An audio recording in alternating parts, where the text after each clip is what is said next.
Hi, and welcome to the second event of the spring semester for the Center for Free Enterprise. I'm Steve Goldman. I'm the director of the Center for Free Enterprise. And this semester, we decided to examine blockchain and cryptocurrencies. And earlier, we brought in Will Luther. And on April 10th at 4:30 in here, we're going to have Julie Stackhouse and David Andelfato from the St. Louis Fed, and they're going to discuss blockchain and the merits of central bank digital currency. So we'll kind of get the Fed point of view on digital currencies, which I think will be pretty interesting. By the way, U of L has a blockchain club. If you're interested, several of the members are in the audience up here in the front. So you should definitely check them out and join the club. And you can talk to them after the event today. Also, one more event that at least I'll be participating in, and this is going to be on March 20th at 4:30 in the Chow Auditorium. I'm going to be with Professor Avery Kohlers of Philosophy, Vicki Jones from Pan-African Studies, and Anita Moorman from Sport Administration, and we're going to discuss whether or not college athletes should be paid.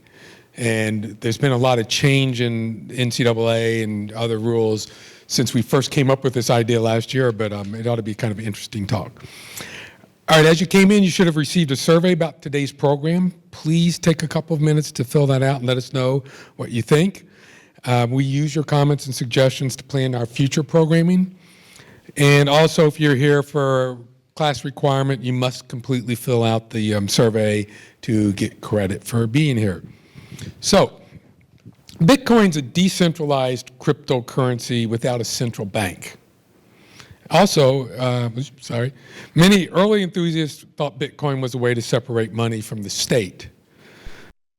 The argument for deeper regulation and oversight of Bitcoin has been in the news recently after Gerald Cotton, CEO and founder of Canada's largest cryptocurrency exchange, died and left $145 million of Bitcoin completely inaccessible.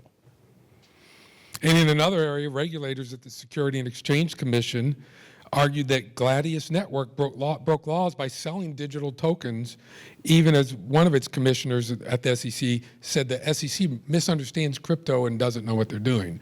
So the question is, do we need regulation of Bitcoin? Well, today we're going to find out. We've got two Bitcoin experts to discuss the issue of regulating Bitcoin. Naomi Brockwell is a film and television producer and host of the tech show Bitcoin, Blockchain, and the Technologies of Our Future. She's producer for the Stossel Show and a producer for the sci-fi TV series Hard Fork. It's going to be a great show, by the way. And formerly, it's going to sound like Trump.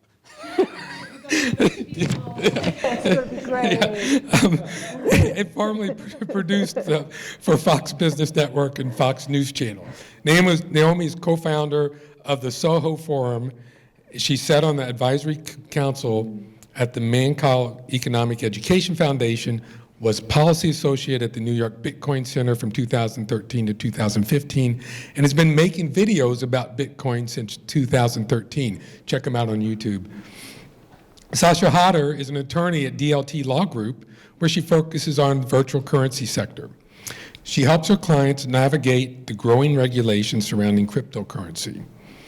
She's a frequent guest on the Tonevay's Law Review Show and hosts her own podcast on crypto law, the HoloCast. You can check that out also online. She started her career as a Series 7 licensed trader and gained ground level of perspective of the equities market and the intricacies of global economics. So I want to thank Naomi and Sasha for being here today with us and to help us understand a little bit more about cryptocurrency and its regulation. So I'm going to just let them kind of tell you what's going on. Thank you, guys. Thank you. Thank you. It's wonderful to be here. So we're delighted to be here. Is this thing on? It's kind of, no? Yeah. It is? You can hear me all right? All right, great. Yeah, we're really excited to be here. We've been talking about Bitcoin and cryptocurrency for a long time, and I think that more than ever, I would say that regulation is a topic of interest for people. I would say that 2018 is probably like the year of regulation for crypto. I saw it ramping up in a lot of different areas, so we want to talk about that. But just before we start, I wanted to kind of gauge where the audience is at in terms of exposure to cryptocurrency. So who here has heard of Bitcoin? Who here owns Bitcoin? Who here is interested in perhaps like maybe one day purchasing Bitcoin? A few people. All right, and so Bitcoin is fascinating. It kind of came out of, and we'll just give like a brief overview. There were a few people who didn't put their hands up who knew anything about it. Like, I mean, it's tough to explain and it's tough to understand, and I find that there's a lot of FUD out there. So fear, uncertainty, doubt. Mainstream media puts a lot of this out because whatever bleeds leads, right? You know, you have an article that says crypto is a bubble and it's died. You're going to get a lot of clicks on that. So I think Bitcoin has died like hundreds of times so far. So we just kind of want to clear some of that up and explain what this is. So for me, I'll start just to give an overview. Bitcoin is like money for the internet. Right? And the way it really started was, I mean, if you think about this digital age that we're living in right now, and you think about when you load up your computer and someone sends you a picture, right? You have a JPEG sitting there. You have this digital asset. And it's super easy just to screenshot that and send it to someone else. Send it to 100 more people. Or perhaps you just copy the file and send it to 1,000 more people. So you have these digital assets that could just easily be copied. You have someone sending you a movie file. That can be copied infinitely and sent to as many people as you want. So basically what happened with Bitcoin is someone figured out how to have a digital asset that could not be reproduced. And obviously when you have something like that, the consequences of things that are rare, have some sort of scarcity, is that it could potentially be used for money. And this was something that people had worked on for a really, really long time. So there were people in what's called the cypherpunk mailing list who are very interested in having a different form of money. Like, how do we have a competing currency? How do we have one that can't be shut down? And this was something that was in the ethos of the people on this cypherpunk mailing list. And the reason why they wanted this was because there are a lot of things that go on in finance that are corrupt. There's a lot of stuff going on in there that some people thought, hey, we don't want to be part of this, we want to find another alternative.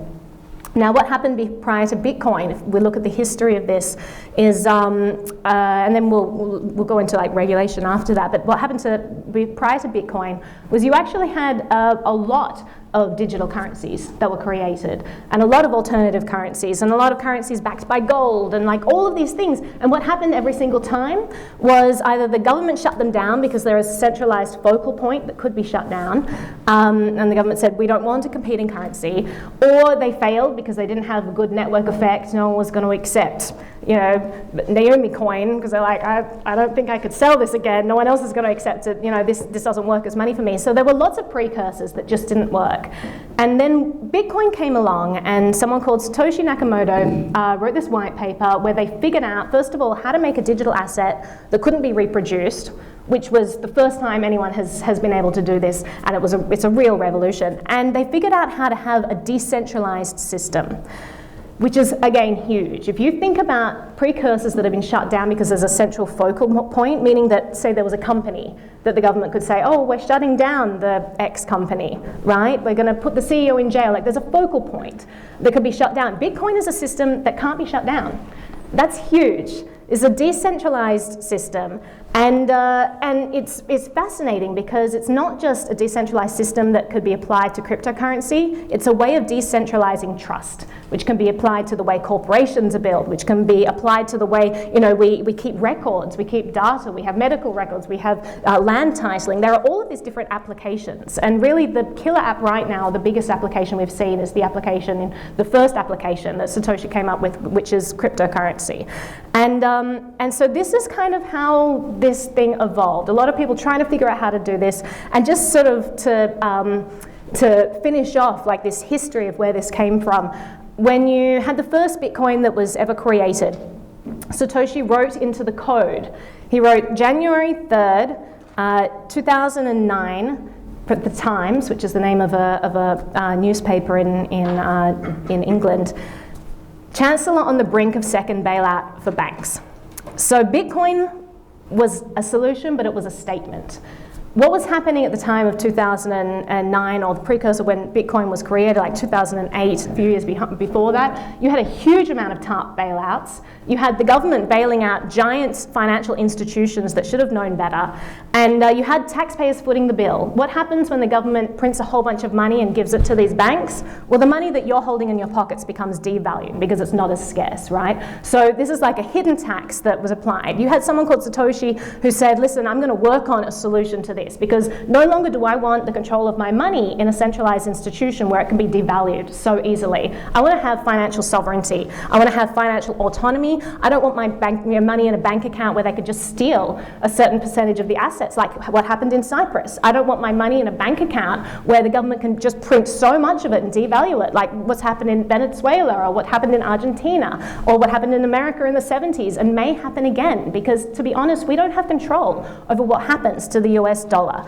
That's not in our hands. And so someone came up with a system that said, this is a solution and an alternative for people. And so that's really where Bitcoin came from, and sort of like the background there. And I'll hand it over to you to kind of talk about like some of the implications of that and where we've gone from there. Sure, thanks, Naomi. Yeah, that was a great explanation of it, the history. And when it was first created, it was kind of flying under the radar, and I don't think much attention came from the government until I believe the first American regulation that was put forth was the IRS said that it was property. In 2014, they said this is going to be taxed like property, and which is very different from how we tax currency. And if we're going to buy a coffee, you don't have to calculate how much you bought that dollar bill for and how much you sold it for. But the way that the cryptocurrency is taxed is as if it were a stock that you were, selling your Apple stock in exchange for your, consumer goods, which it really doesn't make a lot of sense from a spending standpoint. But then it has evolved so that there's many different government entities that have put some kind of regulation on Bitcoin, and all the regulation that can come down on this thing is an effort by the government, but it's very difficult to enforce. And they have been successful in certain arenas, but there's a meme on the internet showing the government trying to regulate Bitcoin, and it's a little fence and a guy like standing behind it, but then there's a wide open space on either side. And that's, I think, what's so exciting and what has drawn so much development and excitement and enthusiasm from the Bitcoin community. But it's, so the first thing was the tax, and then we come to, the Financial Crimes Enforcement Network. And we know since 9/11, America has really stepped up its security or its monitoring of our financial movements. And that's part of what the cypherpunks were really concerned about, is that why is every time we spend something, every time we go to a hotel or take a flight, we're tracked? Like it's very much a system of surveillance on us every time we use our debit card. It wasn't always like that either. This is something that is recent. It's so normalized now. We just presume that everything is going to be monitored. But to open a bank account 20 years ago, you didn't even need to show an ID a lot of the time. Like I hear stories from Bruce Fenton, who's an awesome person in the space, who talks about his experience. He's been involved in securities, and he's been in traditional finance for forever. And he talks about how unregulated it is, and how there was so much more financial freedom there. But it's become so normalized now. Like the tracking, I think, is such an important point to look at how the monetary system is developed. Absolutely. And so then with this Patriot Act, it's created a situation where every person that's what's considered a money service business or a money service provider, so that's if you're, think of Western Union as a very easy way to, think about it. You give Western Union your money, Western Union transmits it to a third party, that creates a money transmission, and Western Union has to have a way of knowing whose money it is, what the source of funds are, and basically a way to stop people from using Western Union to fund terrorists or to buy drugs. or any kind of nefarious act. So if they're doing anything illegal with the money. So then they put that same, regulation onto cryptocurrency, that anyone that's going to send it as a business. So this is at a federal level. Anyone that's there's 3 different categories. So there's a user, there's an exchanger, and there's an administrator. So if you're a user of cryptocurrency, this would be an example of Naomi and I doing a trade. Like, I sell her a bicycle, she gives me some Bitcoin. That's not required to do anything with FinCEN. But as soon as I'm a business in the business of exchanging or doing anything involving cryptocurrency, then I would be considered an exchanger. So if I sell bikes for Bitcoin all the time, then it implicates it. And there's a lot of caveats on that. If it's a physical good, it's different than if you're just selling currency. That's more where they're focused on.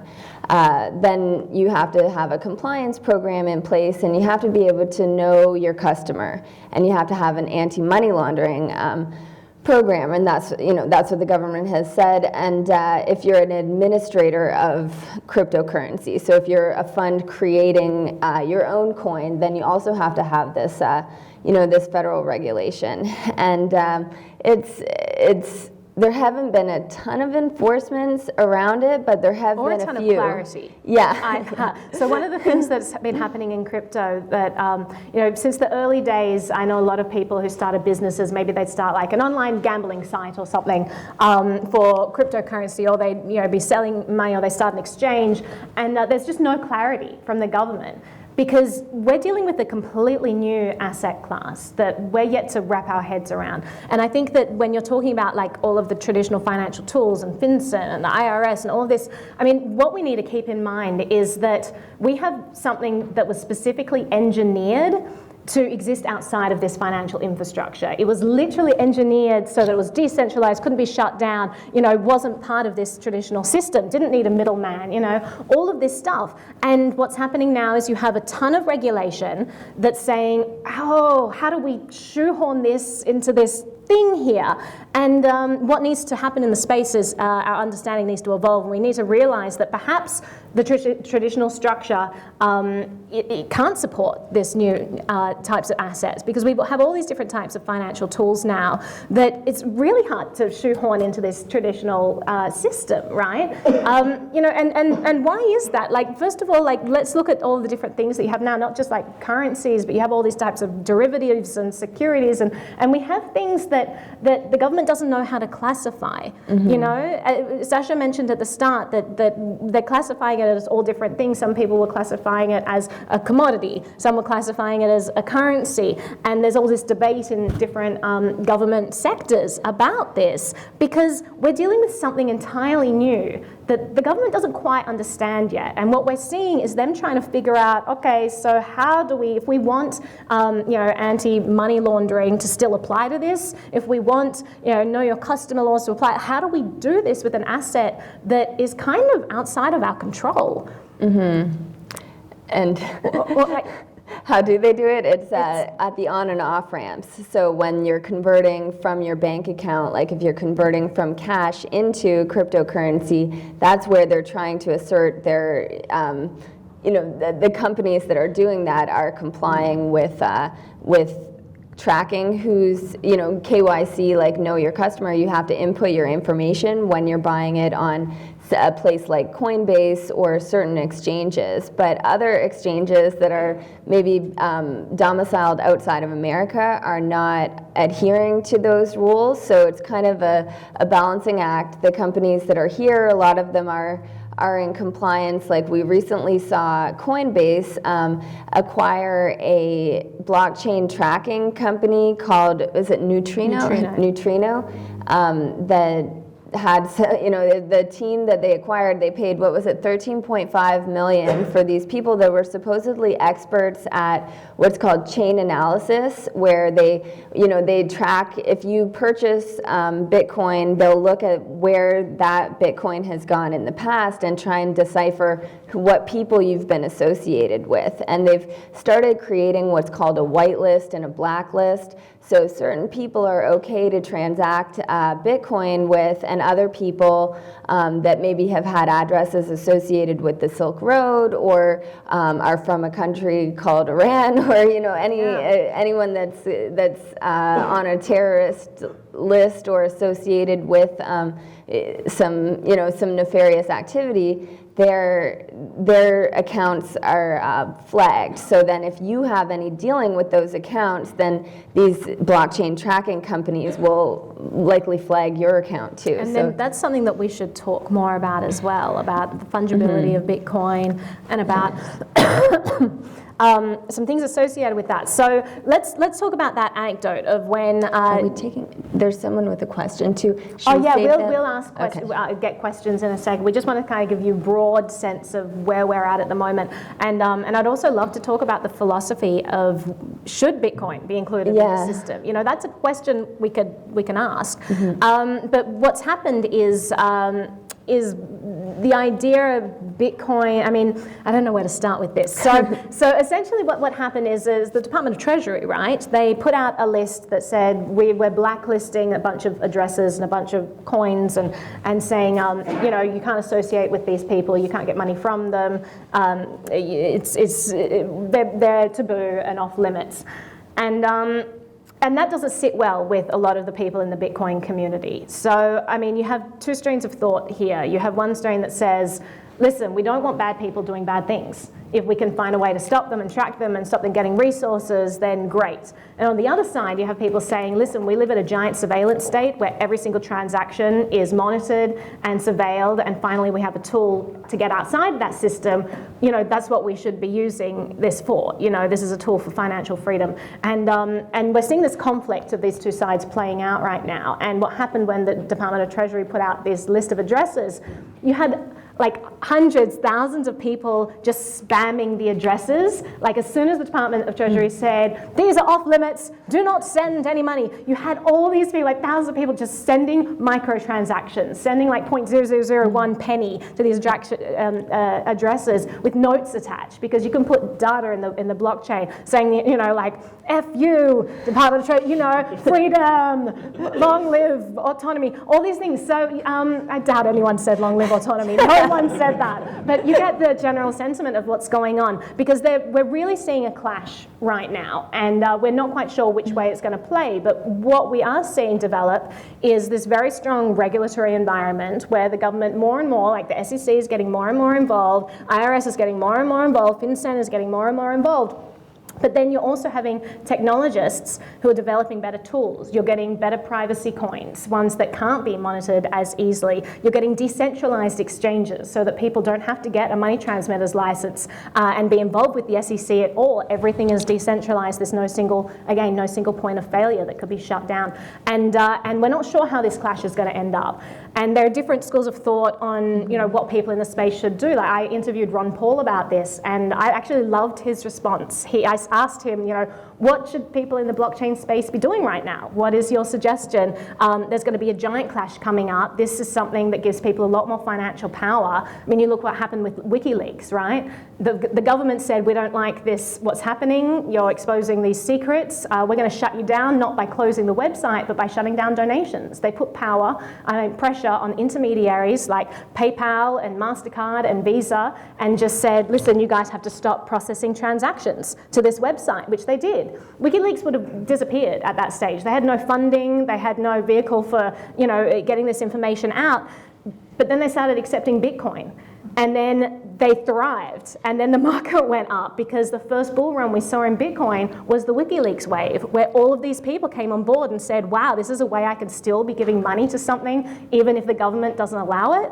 You think about in America what that applies to. It applies to everything to do with like the black market and what's taboo and all of that. But you think about what the consequences of that are in a country like China or in Venezuela, where the black market literally consists of medicine and food and clothing. Like, this is an incredible tool that could empower the individual when you have a dictatorship or a bad state actor that is trying to curtail people's freedom. There's a lot of consequences of this technology. So Ron Paul's answer And when I asked him, he said, what should they be doing? There's an upcoming battle.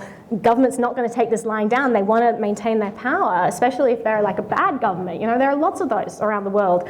And he said, do not concede to government. Do not like give them an inch. You know, it's this brand of thought that says, you know, one of them says, let's work together, let's figure this out. You know, we're all on the same team. There's another that says, listen, you've taken over too much of our lives with surveillance. You're already encroaching on our territory. This is the one thing we have left, and we're not going to give an inch of that. So he said, don't concede, you know, because once you get interference, it grows, and soon it'll be overrun. So we're going to have to see what happens with Bitcoin and which direction it goes, or with cryptocurrency in general.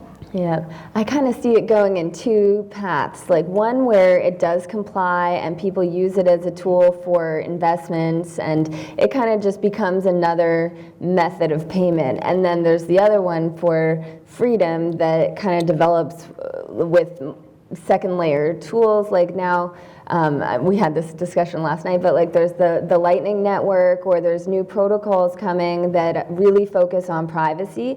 And what that's supposed to do is kind of obfuscate who's done the transaction, so that it makes it very difficult for government actors to obtain the identity of whoever made that transaction. The way I picture it, and I'm not a super technical person, but it's like if you put everyone in here did a transaction, and then it just got all mixed up, and then one transaction went back onto the blockchain. There would be no way to know who did what inside of that transaction that went onto the chain. So that is kind of a very, very simple and maybe a little bit wrong explanation of how the privacy technology is developing, but it basically makes it so that it's very difficult to track anything. So I think that stuff is getting worked on, and then there's also a huge push of coins everyone that really wants to make a lot of money in the space, like there's companies very focused on profit that kind of came in with this, the capitalism mentality, which is there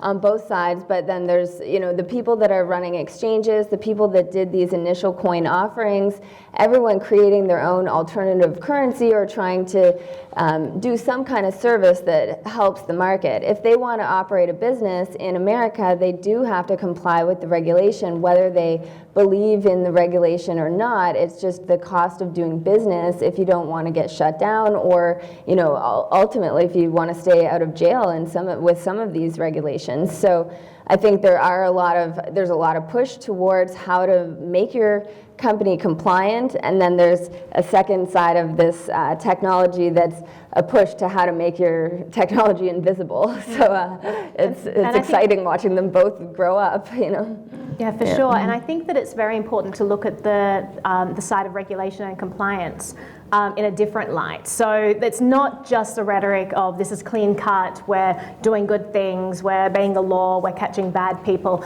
There's a lot of corruption in that industry that people have to be aware of when they think of, does regulation have a place in cryptocurrency? And a great example is the New York Bit license. So I was at the license hearings in 2014, and the rhetoric there astounded me, because you think 2014, who knew about Bitcoin in 2014? Raise your hand.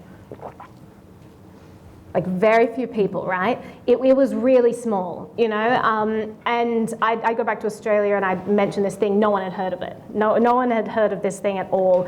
And so you're thinking about the bit license hearings where the government was trying to decide, okay, how do we regulate these things? And they did the right thing. They had a hearing where they had people on both sides give their case, because this is a very new technology, very few people understood it. And the entire hearing was completely co-opted, and it was really disgusting to watch, actually. What ended up happening was the bit license was introduced by bureaucrats, essentially, who didn't understand the tech at all, had no experience with it. They weren't developers. They did as much research as they could. But it's a little more nefarious than that, because the architect of the bit license is a man named Ben Lawsky, and he created this system that basically made it impossible for people to do business in New New York. So immediately, the exchange Kraken shut its doors, Giant Exchange shut its doors, Shapeshift shut its doors in New York. There are so many services that I can't get in New York City because I live in New York, right? And that was terrible to see because New York was booming before that. There was so many jobs being created. There was so much exciting innovation being worked on, and all of that disappeared. And I think it took 4 years. In 4 years, there were like 4-bit license issued. 4. You think about like the hundreds of companies based in New York at that time, 4-bit licenses were issued, which meant that only those 4 companies could legally do business. They, like all the exchanges, money transfer, all of that, they all left. And since then, I think like 12-bit licenses have been issued. And I say that this is nefarious because you think, oh, well, maybe the government just didn't get this, The architect of the bit license, Ben Lawsky, ended up leaving and becoming an advisor to companies to help them navigate the bit license. And that's the sort of regulatory capture that you see so often, and that's why I take pause. Like, I want to catch bad guys, I want things to be done well, I want a great society, but then when you see this sort of regulatory capture where someone literally creates a system that's so hard to navigate that like a handful of people in 6 years have even been granted a license to do business, and this guy ends up joining the board of a company that just happened to be granted one of these bit licenses, one of 4 companies at the time granted this bit license. It gets very incestuous, it gets very corrupt, and that's a lot of the time what tends to happen with regulation being introduced. So you just got to be really careful when you're looking into this and not just take the rhetoric of, we're trying to do good. Look at the unintended consequences that can happen from this stuff. And like just on that note, the one other point I wanted to make was with regards to black market and using crypto for all these nefarious things. What we've actually seen in the last year, which has been fascinating, is because it's almost like we're saying the only use case for crypto is these black markets. If you want control, if you want to give to WikiLeaks and the government doesn't want you to, you can use Bitcoin, right? If you want to give money to someone that the government doesn't like the political rhetoric with, you can use this tool. There are ways to get around it. But there are legal use cases now that are fascinating to watch and are really exciting because the value proposition of Bitcoin is growing and growing the more we see these use cases. And this is of social media monetization. Now, who's been keeping up with all of the people being deplatformed from YouTube and Patreon? And when there was a huge purge from Patreon. Who does anyone not know what Patreon is? Everyone, okay, well, I'll explain. So Patreon is like a monetization service where people can give like a monthly donation. If you like a content creator, you can give them a monthly donation and become like a patron of theirs. The way they used to do in Schubert's time, and they had a patron, and then they could create their art and be monetized and make it sustainable. So that was great. And you started to see all this deplatforming of people if others didn't like their ideas. So YouTube purged a bunch of people, and then Patreon, they started out purging a bunch of people, and they were saying, well, actually, it's MasterCard that's making us do this, and it's not us; it's the payment processor we're using, and then they did this giant purge, and it was like, no, we're actually purging these people. We don't want them to be monetized on our platforms. People lost entire livelihoods. Like, I'll point to Naomi Wu, who's a Chinese YouTuber who has a great tech show. She just has a tech show, and she was deplatformed from Patreon. She earned all of her money on Patreon. So the supporters she has like millions of subscribers on YouTube. The support she gets is just from her fans. That's how she made a living, and they deplatformed her, so she lost all of that. And then you had Subscribestar pop up and say, whoa, we're a Patreon alternative, come to us. And everyone went to them who was deplatformed from Patreon. They went to Subscribestar, they're like, okay, we can remonetize. And then PayPal and Stripe pulled their services from the entire platform and said, you now no longer have a payment provider. So you see the amount of control that payment providers wield in society by curtailing speech. And so then what you saw is the rise of alternatives that don't rely on payment providers. Now, what do they revolve around? Cryptocurrency. So you see all these places pop up that say, we will help you monetize. You use cryptocurrency, you can earn a living. Now, these people aren't doing anything illegal. They're just making videos, they're making art, they're singing, they're writing poetry. And now they actually have a way to make that sustainable, even if like powerful players don't want them to. So that's another thing that's exciting, and for sure. And I don't know if you wanted to elaborate on that at all, but like we're happy to take questions about like where we're going in the future with regulation.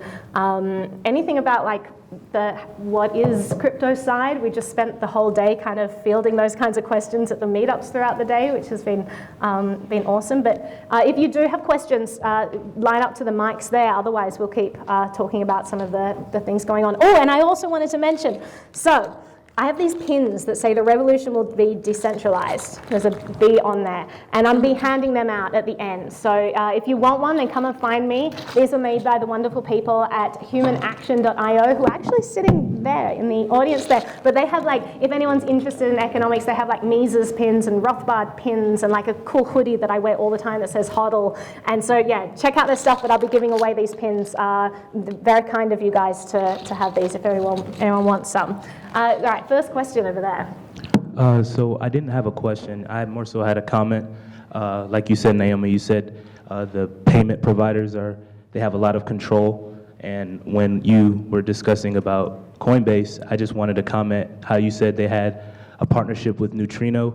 I am actually aware that Coinbase has partnered with PayPal with payment providing. I just wanted to make that comment, that they actually work together. And it's interesting how you said how much power PayPal has, and Coinbase is now partnered with them. So I think that's a great thing to bring up. So if you're thinking about how cryptocurrency works and about the financial autonomy that it gives a person, you have to also realize that there are different degrees of this in the Bitcoin ecosystem. So Bitcoin enables you to hold your own coins and be your own security and be your own bank. But there are also third parties out there that operate like banks. You could give them your money, you could give them to an exchange, you could create a wallet somewhere, and they actually are the custodian of that. They hold it for you. Now, there are pros and cons to that. The pro is that it's really easy. Like if you're a beginner, you might want to set up a Coinbase account because you just literally put in your name and whatever and your ID and you're off to go. You can easily link your bank account. Very easy to use. The downside of that is that Coinbase owns your money now. And you're trusting them to give it back to you when you want it. You're trusting them not to do fractional reserve banking and have a bank run and then run off with your money. You're trusting them. There's a lot of responsibility you're giving them. And so there's a big debate in the Bitcoin community about whether or not you should hold your own coins or whether you should let a company hold it. So Coinbase is very much an institution. It's a big, large company, financial institution, and yes, they're partnering with these other tracking companies, and I just think it's very important to be aware if you're first getting into this space, do you fully understand whether or not you're holding your own Bitcoin or whether you've just signed up for a wallet where they hold it, because there's a huge difference there. So not everything in crypto is decentralized, not everything in crypto gives you financial autonomy and freedom. There's a lot of crossover in traditional finance. You have a lot of the same tools, so just do a lot of research before you get into that, depending on what you're after. Mm-hmm. And interestingly, with Coinbase, so they got sued by the IRS in 2017. Well, they fought the lawsuit for a year, and that's interesting because people give Coinbase a lot of flack, but they did fight revealing information about their customers for a while. Mm-hmm. And I think probably the IRS probably gave the same request for information to all the other exchanges, and the other exchanges probably just handed over what information they could, but Coinbase stopped and fought it and spent quite a considerable amount of money and resources in court. But the ultimate thing they found out was only like 816 Americans paid tax on their Bitcoin between 2014 and 2016, and there was something like 5 million Coinbase accounts. But Coinbase, it started off only selling Bitcoin, which was considered a commodity and not a security. So they didn't have to deal with the SEC in this. And then they added more coins. They added Litecoin, which was also sold or also generated from mining. Then they added Ethereum, which was sold via an initial coin offering. And it was interesting to watch at the Congress hearings last year. They argued tooth and nail that Ethereum was a commodity because it had been around long enough, and the ICO was before any notice of these things being potential securities violations when they're being sold. And then Coinbase... Who knows what an ICO is, first of all? Okay. we might want to explain that. So it's like this way of raising capital for something by basically issuing a token in advance. So it stands for Initial Coin Offering. It's kind of like an IPO, but in the crypto space. So you can kind of see those as analogous. And then, the ICOs have been a huge way that crypto companies have raised money. You raise all this money up front. You don't even have to have a product ready. Then you sell these tokens, or the future tokens, like you say, you're going to get some tokens later, give us your money now or your crypto now. And then there was a lot of fraud happened with them as well, where people never finished developing whatever they promised that they were going to develop. So that brought in the SEC to say, some of these things are securities. And then Coinbase recently listed a lot of these things that were securities. They got an ATS license, so they got a license as an alternative trading platform, so they're now allowed to sell securities just like a regular stock, not quite like a regular stock market, it could, but they have this special license, and they're the only, as far as I'm aware, they're the only crypto exchange with this license. And then if you go and look at their comments, so the CFTC, the Commodities and Futures Trading Commission, they're trying now to determine whether Ethereum, which is, I'm probably getting too into the weeds here. It's interesting though. There'll be some people in the audience that this... There's this other currency, basically, that was sold as an ICO, or initial coin offering. Anyway, the CFTC is trying to decide whether or not to take jurisdiction of it, and Coinbase turned around and tried to kind of put it under the bus that it is actually a security. After last year, when it benefited them for it to be a commodity, their whole rhetoric was, no, this is okay for us to trade without a license. Now that they're the only one with the license, they're saying this is a security. No one else should be allowed to trade it. It's like regulatory capture at its finest, right? Make the rules so hard that only after we pass, but then you can make them hard so that no one else can hop in. You see a lot of that in any industry, and obviously it happens in crypto as well. And obviously there's a lot of it in traditional finance, and a lot of strong players who want to maintain their hold. They have really strong position. They're doing a lot of things. They don't want any of that power taken away, and suddenly you have competitors. So you are going to see that battle continuing as well. Let's take a question from over this side.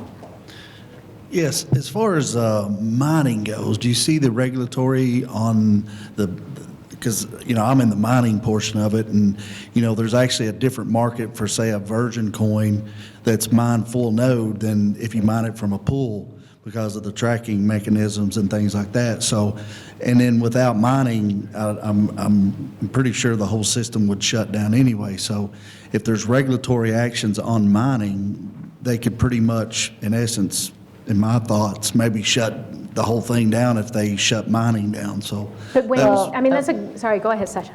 Oh, I was going to say, what government could shut down mining, though, because it's happening all over the world. So if it was shut down in one country, the miners just pick up and move to another country that's more, inviting to them. That's easy for them, but for me, I've got a bunch of machines here, so, I just can't pick machines up and move them. So you actually saw that in just China speaking as from well. that end of the business. So what happens? It's going to be very difficult for smaller miners like yourself, unless you are willing to uproot and move to a different jurisdiction, like vote with your feet. Maybe different states, like Wyoming seems to be very crypto friendly. New York is very crypto unfriendly. So actually, you've seen a huge amount of people leave and go to Wyoming to set up their companies, etc. And China, even just the cost of electricity can make a big difference. When you had the drop in the market, you had Bitmain, for example, picked up a whole bunch of their miners, and they said, well, actually, we're going to move it to Iran because the electricity is cheaper there. So you really are going to see this fluid motion happening, where people are going to go wherever is most profitable, wherever it's most economically viable to keep their businesses going. So you see that regulatory action on a state level instead of it being federally step in and say across the U.S. that... I think it's going to be a battle. I think that the same way that drug legalization, you have the state saying one thing, you have the federal government saying another thing, and we're just going to have to see how that plays out. I got you. Yeah. But they are, so the way they're considering mining for tax purpose is that it's income as soon as the mines are the coins are generated, and then that would start your cost basis, and you have another cost when you sell them from a tax perspective. So I think as long as they're able to capture some tax off it, what's their incentive to make it really difficult for you to keep operating, unless it starts to really have a big battle with the banks or something like that. That's what I'm saying. I just thought they could go to that level and it pretty much controls every level above it. You see what I'm saying? So all the stuff y'all were talking about, if it hits the mining level, then everything else is a moot point because Well, I think what Sasha said to begin with is really the crux here. We're dealing with a global marketplace now. This isn't country specific. So no, they couldn't kill a coin by shutting down mining because you have an entire world that's participating in this economy right now. So unless you had some collusion where every single country was on the same page, which, I mean, really, you see Russia and China and the US all holding hands nicely and saying, yeah, let's all get together and have lunch. I mean, it's probably not. You're always going to have this power struggle across the world, and because of that, you're going to have different jurisdictions having different laws. So I think in that respect, it's going to remain more or less decentralized. Let's go to the question over here. Yes, so my question kind of goes to the, I guess you would say, the face of regulation. So you mentioned the bit licensing hearings in 2014. It was just a lot of bureaucrats and older folks. I know it's like the Facebook Senate hearings. They spent like half of it explaining how the internet works and what that is. That was so beautiful.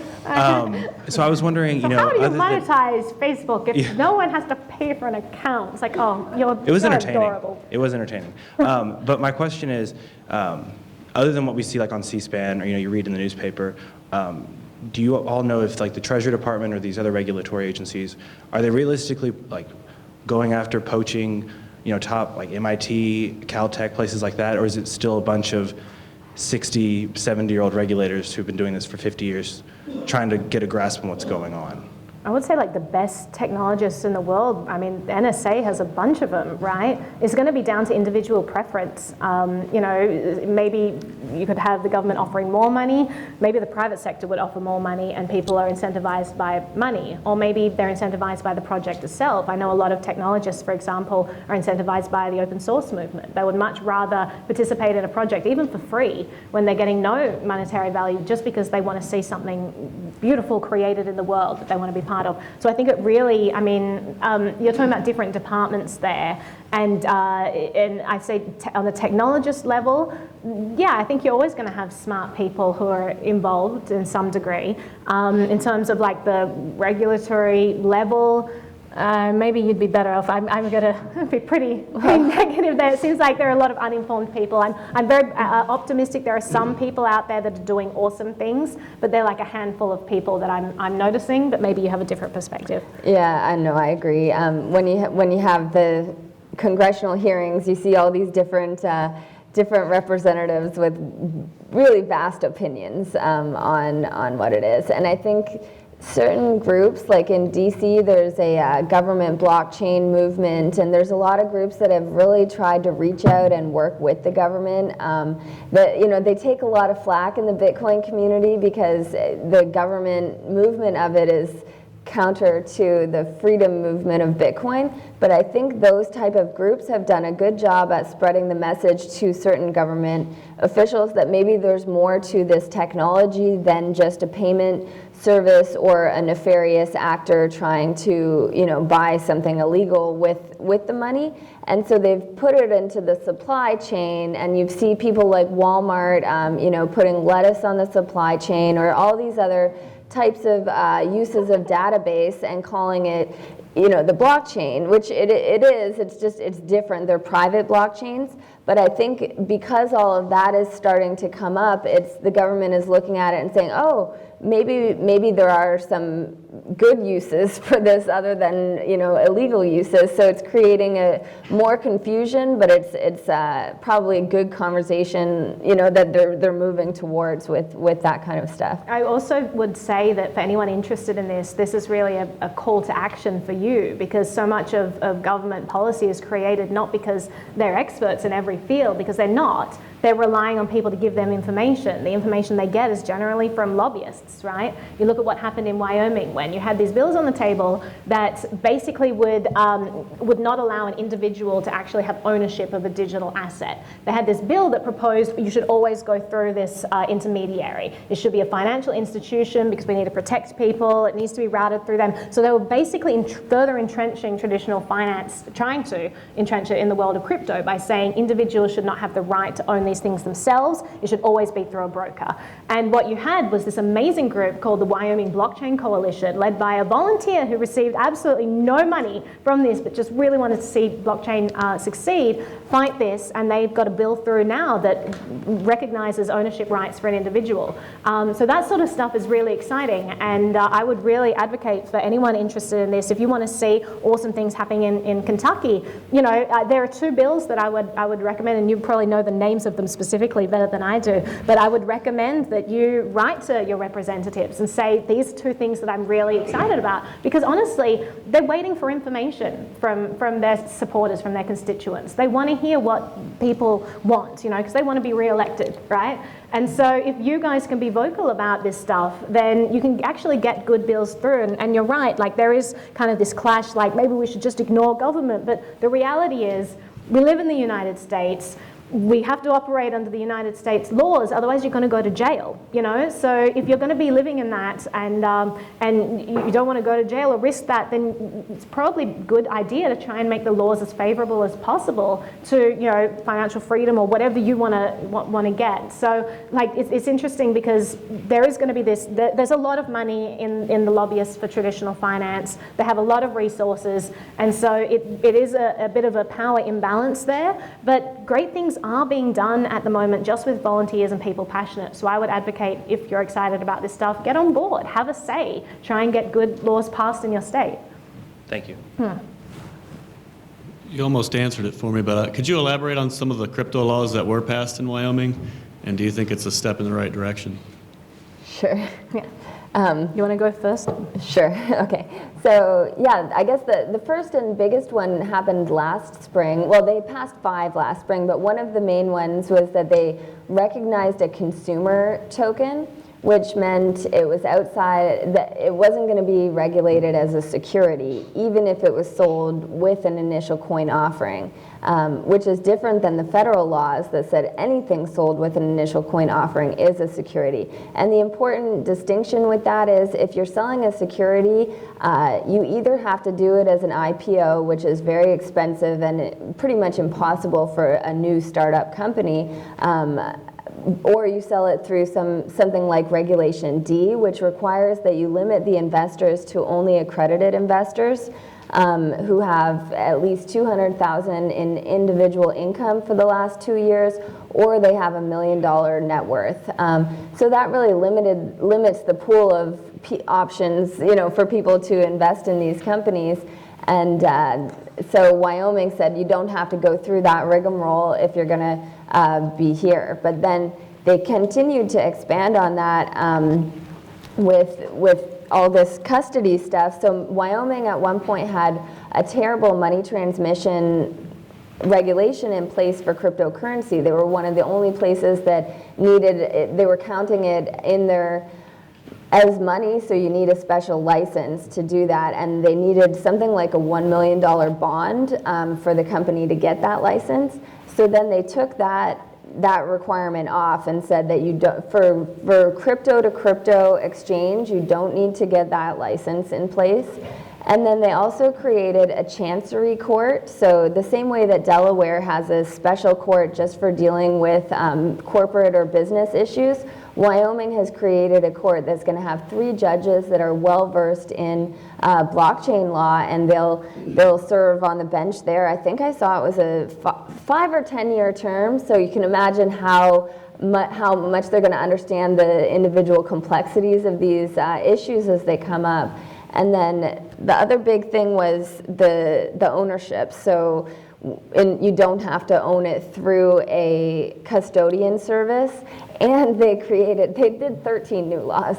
They created a bank that can specifically do banking for virtual currency companies, which So the FDIC insures all the banks. Like every deposit you put in a bank, it's insured by this organization, the FDIC. They have said, we will not insure companies that are dealing with nefarious activities, which don't even have to be nefarious, but Bitcoin has had a They real... use this not just in crypto, Yeah. so they've used this in states where medical marijuana is legal, for example, but they will shut down bank accounts of anyone dealing with medical marijuana. So it's a way of controlling people's actions through a different perspective, saying like, well, you're a risky business, so we're not going to insure any bank account associated with that. And what's the bank left to do in a situation like that? If they don't have insurance covering what's happening in their account, they're not going to offer bank accounts. So you have all these bank accounts in certain sectors systematically shut down.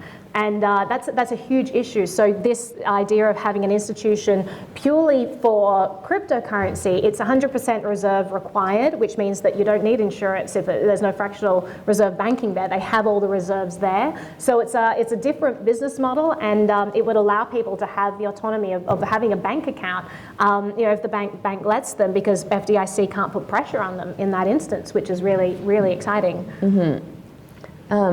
I think that those are all the ones I can think of offhand, but there's 13 others, so maybe I missed a few. That's just a big thing. Like already a law in Wyoming, which is interesting, is that rehypothecation is illegal, meaning that you can't take someone's money and then use that money as to leverage a new loan or as collateral for something else. That's being used once. So what's happened in the past, obviously, you get money put in a bank, and then the bank can lend it out to that person and that person and that, and they can do all these things with the money. So Wyoming already has a law that doesn't allow rehypothecation. So that's going to be interesting in terms of in crypto as well, because a lot of people are worried that, oh, well, what happened in traditional finance will just happen in crypto. You have these exchanges. How do we know that they actually have my Bitcoin? We had proof of keys, which anyone participate in proof of keys?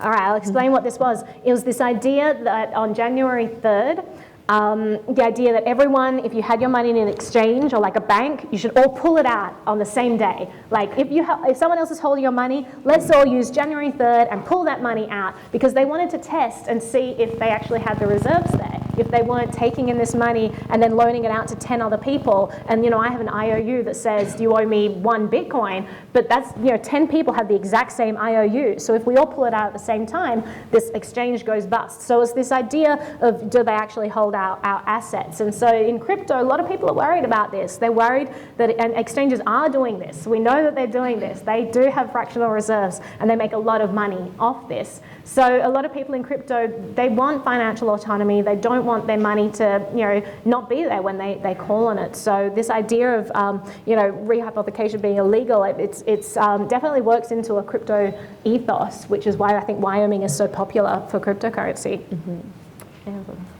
Just wanted to know, you touched on it, but what are your thoughts on governments trying to avoid sanctions by creating their own cryptocurrency? As well, if you think crypto will be a net good or net bad once more people start using it because of the different political issues happening, like Brexit in the UK, and people not relying on their own economies to actually value their money. So there were 2 questions there. Net good or net bad for crypto, and what happens when governments create their own coins, etc. I mean, we could talk about the Petro, which Venezuela has created their own cryptocurrency. It's pegged to the bolivar, and it's been an abject failure. It's been completely opaque. They just created this funny money that has no accountability at all, and you can't sell it on the free market, so you can't trade it on exchanges, so there's no price discovery of like, how much is this thing actually worth, how much is someone willing to pay for this, do you trust the Venezuelan government enough to actually buy this cryptocurrency, do you know how much is in existence, like there's so much opaqueness there that we really don't know where it stands, and furthermore you can't even buy it on Venezuelan exchanges, so this is not purchasable for people on exchanges, so things like that, I mean you have governments trying that sort of stuff. And if it's too opaque, you see that people aren't going to use it unless they're forced to. So that's the definition of fiat. It means by decree, right? So you're going to have governments, maybe they'll introduce cryptocurrency and it'll be by decree. Maybe they'll say every transaction you make will have to be on the blockchain so we can track it. That's a real possibility that I'm sure a lot of governments are very interested in right now. Then there's the other side of things. Maybe you have a government that doesn't have as much power, and you have the people who are very vocal. They might insist that the government does everything on a blockchain. There could be repercussions of that too. If every tax dollar that I send is instantaneously divided and put in the pockets of all the places where my tax money goes, you've got a system of accountability set up right there and transparency. If I could actually see where all of my money goes, maybe I'd have more of an uproar about giving this much money if it's ending up in Senator such and such's pocket for his lobster dinner. So there could be a good side to governments using that there as well. And then there could just be like exactly what we have now, where a lot of governments are saying, transactions over $10,000 in cash are now illegal. Australian government's done that. Every transaction you make above that amount has to go through a financial institution, has to be with your bank card so they can track that. You're going to see more and more countries talking about cash being made illegal. You may see people going in this direction, but we're already going in that direction with or without blockchain. So yeah, there could be many different tracks that governments could take. Net good or net bad? I think net good because you always see technology staying one step ahead. And I think that definitely with people testing out privacy coins and all of that, there are definitely people in the crypto space in particular who are very much interested in financial privacy. They believe they have the right to financial privacy, and so they're always going to be supporting things that help support that. Better encryption tools, better decentralized tools that can't be shut down, that are censorship resistant. There's a lot of that in crypto, so I think that's always going to continue, and that Sasha really nailed it when she said that there are going to be two tracks. One of them is going to be this very decentralized track, and one of them is going to be this very regulatory friendly hand-in-hand track of compliance. Anything you want to add? Or? I think you nailed it. We're currently in the Wild West stage of cryptocurrency right now, some would say. Binance is going into Malta and Africa in order to give us some positive regulation. Do you see how that could be only positive? There are some negatives with it.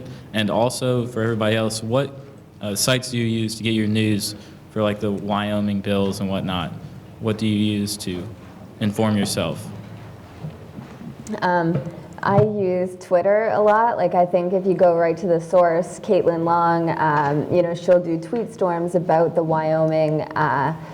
So she's the co-founder of the Wyoming Blockchain Coalition, who did all that awesome work getting those bills passed. And Telegram is a great channel for crypto news. And there's certain companies, I guess, that put news out on Twitter. Like Bitcoin Magazine is a great source. They've been around in this space for a long time, and they recently made a move to go back to focusing on Bitcoin only. And their news articles are very well. Usually they're correct, and you can trust them. And that's a big challenge in this industry because sometimes people are just publishing stuff that is way off. Yeah, it's there's certain people that I guess you just get to know on Twitter that are trustworthy. Yeah, I just started a partnership with Crypto Insider, which is another news outlet. So I really like them. That's why I decided to work with them to produce content. So you learn just through research and asking other people what's great out there. And I'm always happy, in private, to recommend different sources that I love, that I trust as well. What was your first part of your question? Binance. Different countries. Yeah, what are your thoughts? Do you think that's only going to be a positive? Do you think they could possibly do what PayPal did and cut off other companies that want to sell cryptocurrency to people and say they can't work with them? Well, as long as governments always have that power to give out, and they can be captured, then you're always going to have that risk, right? So it could be good or it could be bad. You do see a lot of regulatory capture. It's really sad to see, but the good thing is that you do have competing jurisdictions all over the world. You have, New York is no longer the financial capital of the world, in my opinion, because the financial ecosystem has shifted, and they have killed the new stuff, innovative stuff that's happening there. And you've been looking at other countries who've been saying, we will become the new financial capital of the world. London will be the center. Gibraltar will be the center. All of these countries are now competing for this title, right? Because it's lucrative. If you're the center of all the bustling things happening in one of the most cutting edge, innovative industries in the world that is probably hiring the most people that we've seen, like for every 19 jobs as a blockchain developer, you have like one qualified person to fill it. So if you guys are students here looking for work, this may be an interesting field to go into. Like look into programming, look into learning to be a blockchain developer, because this is a burgeoning industry that is really taking off. So as long as you have all of that to offer and you know that there are all these potential jobs to be had, if you're a smart politician or leader, you're going to want those to come to your jurisdiction. You're going to want the most friendly regulation possible to invite those people there. I think we're going to see things take off in Wyoming, even though Wyoming is part of the overall US financial system. You're seeing so many companies in the US move over there. Lots of different places around America that's looking favorable. Places like Nevada, not so favorable. New York, not so favorable. Like they're passing really bad bills, and companies just not going to move there. So I am looking at places like Gibraltar. I emceed a conference there I think 2 years ago, and it was exciting just to hear from the officials there, and it's small enough that it's they're nimble, they're flexible. Maybe we're going to see the smaller countries in the world thrive rather than the big behemoths. Maybe we're going to start to see a power balance start to shift. America has been probably the most dominant force in the world for a long time. But if these smaller countries are flexible enough to invite some of this cutting edge technology and they can be a bastion for that tech, maybe that could start to even the scales, even just a little bit, which could be interesting. I've been to a lot of places in Eastern Europe, emceeing conferences where you talk to people there, and they all see this potential. They all want to get on board. They're all trying to figure out how they can do this. What can they implement to get people involved? It's exciting out there. We've been a bit doom and gloom with like the terrorists and government, and but there's some really exciting things happening there, some really exciting technologies and laws being passed. So we're just going to have to see what plays out. I don't have a prediction. Do you have a prediction for what's going to be the stronghold? Well, I think Binance is really doing some innovative things with their how they're structuring. So they've taken little pieces of their company and registered it in a lot of different countries. So what Binance is basically, according to American law, they're way out of compliance. They're selling securities. They're not requiring KYC for over, I think they're letting people do 2 Bitcoin worth a week without KYCing. So they're way out of compliance with FinCEN and with the SEC, but they're not getting shut down. And CZ, their CEO, he said he is sometimes, he said he is complying with the laws even though they're not registered in certain times, but by setting up shop all over the world with individual fractions, it's really quite a smart way to do it. And each area of the world their securities laws are developing differently around these tokens, where Switzerland has said there are consumer tokens. So if you're selling an ICO in Europe, the way they typically define if something's a security or not is whether or not it pays a dividend. They don't have a body of case law based on a 1946 case of selling orange groves and creating that to which is how the entire SEC infrastructure is built, which seems very strange, right? It all stems from this one Howey case. So if Binance has a bit of itself registered in Switzerland, then they're compliant. What jurisdiction is going to apply? It's going to be a jurisdictional arbitrage over them. And I think the SEC in America, who's been the most active in their enforcement actions against cryptocurrency companies, they are picking the lowest hanging fruit that they know they can win on. And Binance, I don't know if they could win against that right now. And it would be a big battle, and it would be resource intensive. So Binance just seems to be getting a free pass to make a lot of money right now before getting and not getting in trouble. Whereas you have another exchange, Ether Delta, that was a completely, supposedly a completely decentralized exchange that one guy in America, in Chicago, had set up, and he actually sold it to someone else before getting an enforcement action against him, but because he had profited on every one of these decentralized transactions that happened on EtherDelta, they said he was, that was enough to link him to the creation of it, and he got charged with operating this unregistered securities exchange. But if you look at all the enforcement actions so far, they're just taxes. They're not on the securities side. No one has gone to jail, and the fines have been between $200,000 and $400,000, or giving back the money that you did earn. So it hasn't been very punitive yet, but I think it's just each time there is an enforcement action, though, it's getting bigger and bigger. Well, they're setting up a reservoir, right? If you set up a heap of precedents, like if the only fine you need to pay or repercussion is a slap on the wrist and pay $2.50, you're probably going to be like, oh, pay $2.50 or hire a lawyer for a ton of money and fight this. So you're probably just going to pay the fine. So what the SEC is doing currently is setting up a long chain of precedents so that when they finally do go after bigger players, they can probably refer to this and say, hey, this has been upheld in all of these cases, so it just makes their case stronger when they start to ramp up. And just, thank you. Well, I think this is really exciting, and going to Blockchain is going to be really important. Thank you for having us.